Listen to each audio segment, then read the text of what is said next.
इच्छामती नदी के किनारे बसा छोटा सा मधुपुर गांव। इस गांव के आसपास के खुले प्राकृतिक सौंदर्य ने प्रकृति की गोद में एक सुंदर और विविध जीवन शैली का निर्माण किया है। कुछ घर इधर उधर बिखरे हुए हैं। हालांकि यह नाम से एक गांव है, लेकिन इसका अधिकांश भाग खाली खेतों, तालाबों और बड़े पेड़ों से भरा हुआ है। गांव के बिल्कुल किनारे पर एक विशाल ताड़ का पेड़ है और उसके बगल में बाढ़ से घिरा एक छोटा सा मिट्टी का घर है। घर मनोहर चक्रवर्ती का है, लेकिन भाग्य की विडंबना से गांव की सुंदर और विविध जीवन शैली की खुशियां यहां नहीं मिली। पिता मनोहर चक्रवर्ती अपनी पत्नी और 2 छोटी लड़कियों को छोड़कर जहाज में काम करने गए, लेकिन फिर कभी नहीं लौटे। तब से परिवार में मातम और दुख का माहौल है। पैसों की कमी और गरीबी के कारण उन्होंने घर के बगीचे में उगाई गई सब्जियों को दैनिक बाजार में बेचने का रास्ता अपनाया। बाजार गांव से 1 मील दूर है। बहुत सुबह निकलना पड़ता था और शाम को लौटना था। कमला देवी और उनकी दोनों बेटियां रोमना झोमना किसी तरह सामान्य जीवन जी रही थीं। उनके घर के बगल में ताड़ का एक बड़ा पेड़ था। इसमें फूल और फल कुछ भी नहीं फलता था, जिसे बंजर वृक्ष कहा जाता है। शाम में लोग ताड़ के पेड़ से परहेज करते थे। खासकर बच्चों को उस पेड़ के आसपास जाने की इजाज़त नहीं थी। लोगों का मानना था कि शाम ढलते ही उस ताड़ के पेड़ से कुछ नीचे उतरता है, एक पैर वाला बहुत ही भयानक भूतिया जीव। गर्मी का मौसम था, काल बैसाखी का समय। चारों ओर घने बादल छाए हुए हैं। तूफान उठ खड़ा हुआ है।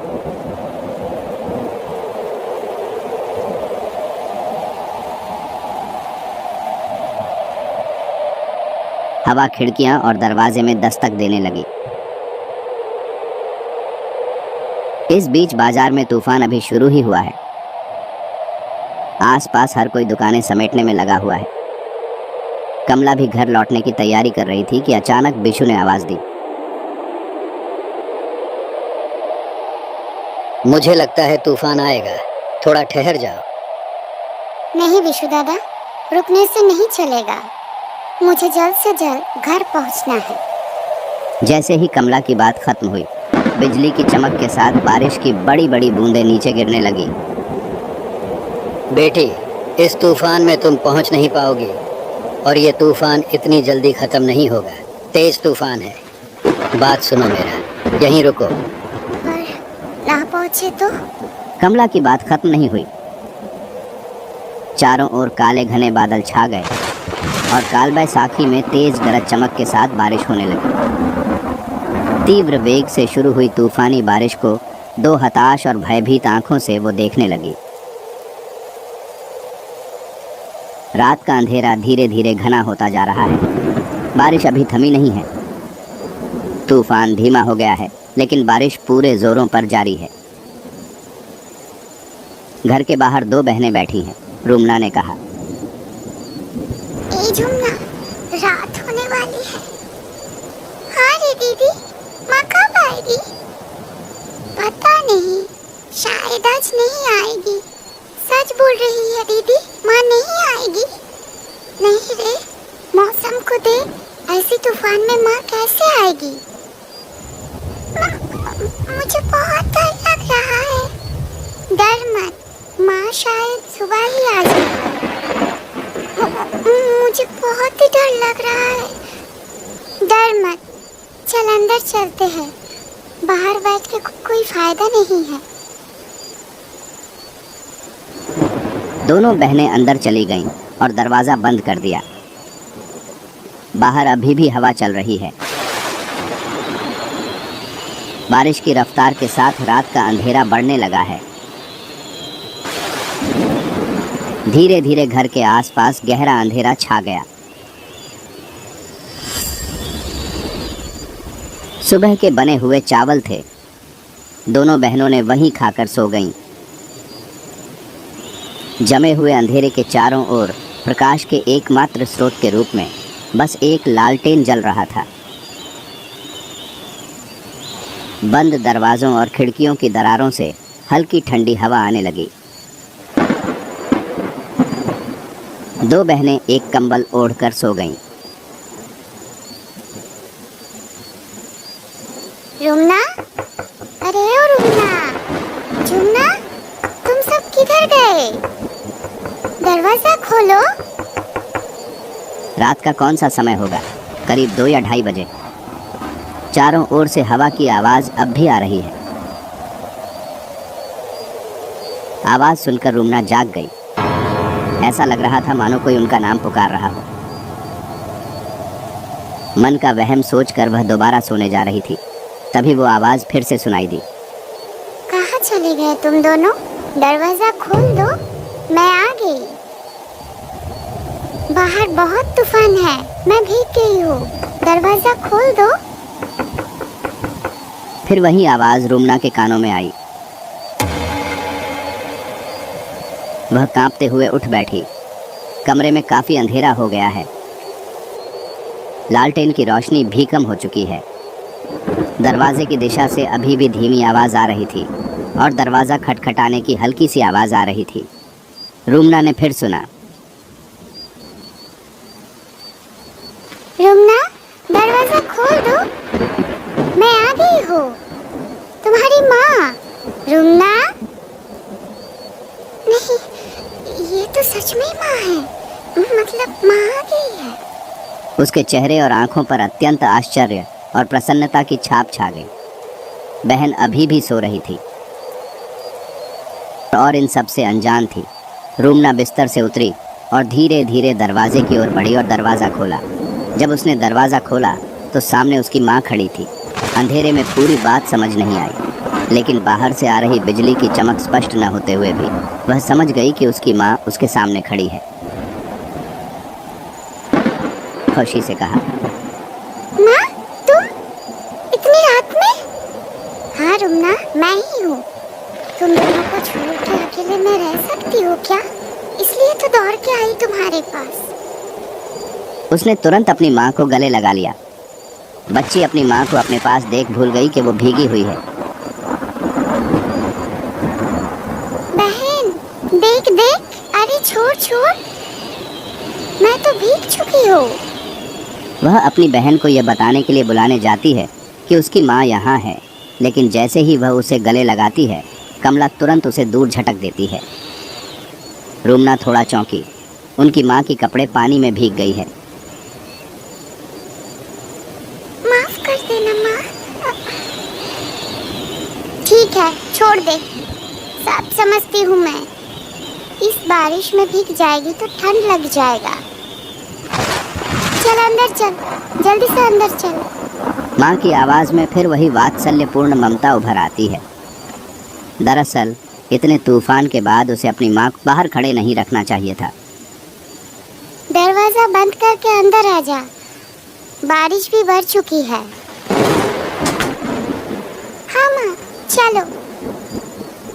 फिर रुमना अंदर से दरवाज़ा बंद कर देती है। घर के अंदर कीचड़ न हो जाए, इसलिए कमला देवी टोकरी छोड़कर गीले कपड़े बदलने के लिए रसोई में चली गई। रुमना अपनी माँ से पूछती है, माँ, बत्ती की रोशनी कम हो चुकी है, मैं मिट्टी का तेल डाल दूँ क्या? नहीं, छोड़ दे, वैसे भी बहुत रात हो चुकी है, बत्ती लेके क्या करूँगी, सोना ही तो है। ठीक है माँ। तुम दोनों ने खाना खाया? हाँ माँ। जा जाके सो जा, मैं भी आ रही हूँ। कुछ खाने के लिए दे दूँ माँ? नहीं, उतने से नहीं होगा, तुम दोनों सो जाओ, अगर मुझे भूख लगेगी तो मैं खा लूंगी। कमला देवी ने अंदर से कपड़े बदलते हुए जवाब दिया। रुमना बिना बात किए सो गई। बहन अभी भी सो रही है। उसने अपनी बहन को धीरे से बुलाया, ए झुमना, झुमना, माँ आ गई है, पता है तुमको? झुमना ने नींद भरी आवाज में उत्तर दिया, कहाँ है दीदी? ये लो, मैं आ गई हूँ। माँ। कमला देवी आकर बिस्तर पर सो गईं। झुमना नींद में अपनी माँ से लिपट गई।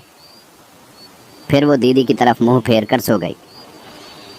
मैं पीठ सहला देती हूँ, तुम सो जाओ। बहुत समय बीत गया। बारिश रुक गई है। बाहर से मेंढकों की आवाज आ रही है और झुमना अचानक असहज महसूस करने लगती है। उसने आंखें खोलीं। उसके चेहरे और आंखों पर दर्द का एक अजीब सा भाव उभर आया। उसने धीरे से दीदी को जगाया। क्या हुआ? क्यों बुला रही है? हे दीदी, पीठ बहुत दर्द हो रही है। माँ को बोलना पीठ सहला देने के लिए। झुमना नींद में कमला देवी को बुलाने जाती है। तभी अचानक एक भयानक दृश्य देखकर वह चौंक जाती है। अपनी आंखों के सामने एक भयानक दृश्य, अजीब, बदसूरत और भयानक एक प्राणी अपने लंबे तेज कांटों जैसे जीभ के साथ लगातार उसकी बहन की पीठ को चाट रहा है।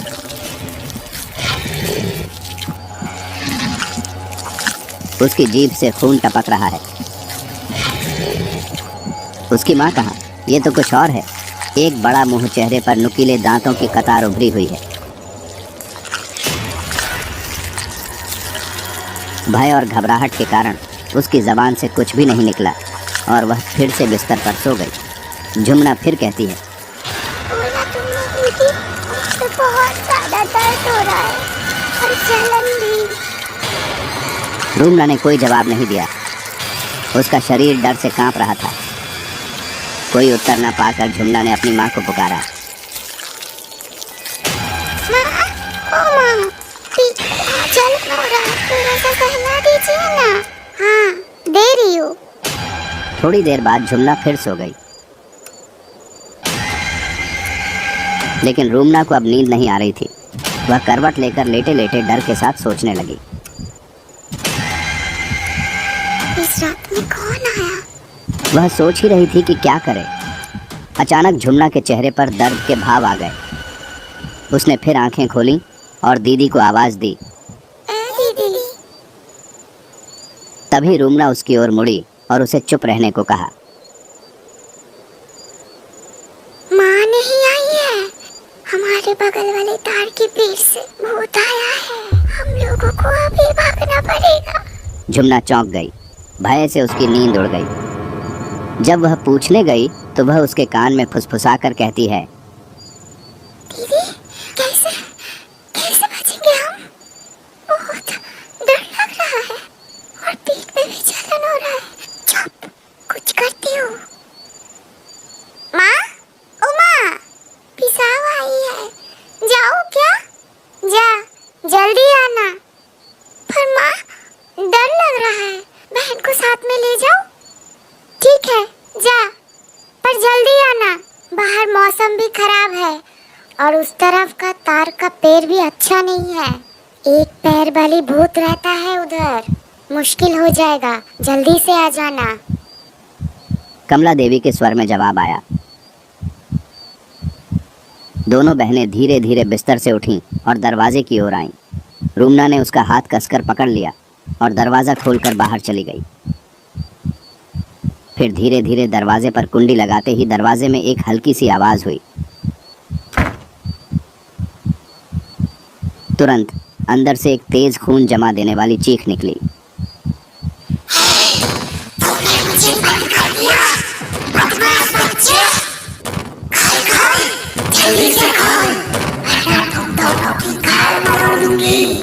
भाग, जल्दी भाग बहन, जल्दी भाग।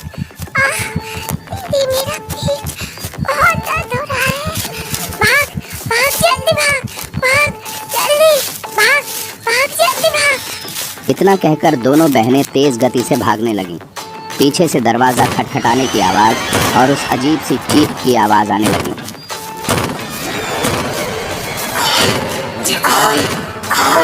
रुक जा, रुक जा।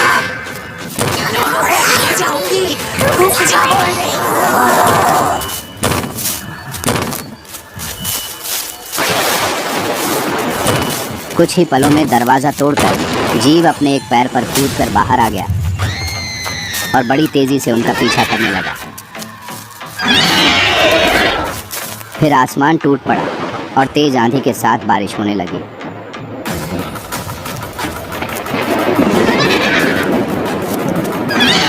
दोनों बहनें बारिश की परवाह न करते हुए तेजी से दौड़ने लगी।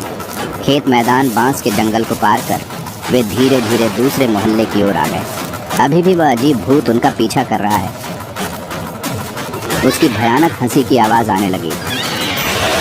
भूत धीरे धीरे उनकी ओर बढ़ने लगा। जितना हो सके तेजी से दौड़ते हुए उस मोहल्ले का पहला घर अचानक सामने आ गया।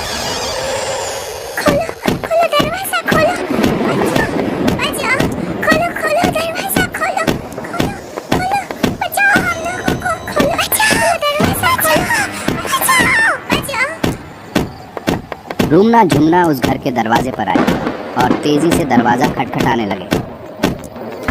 कुछ ही देर में घर के मालिक देवराज गोस्वामी ने दरवाजा खोला।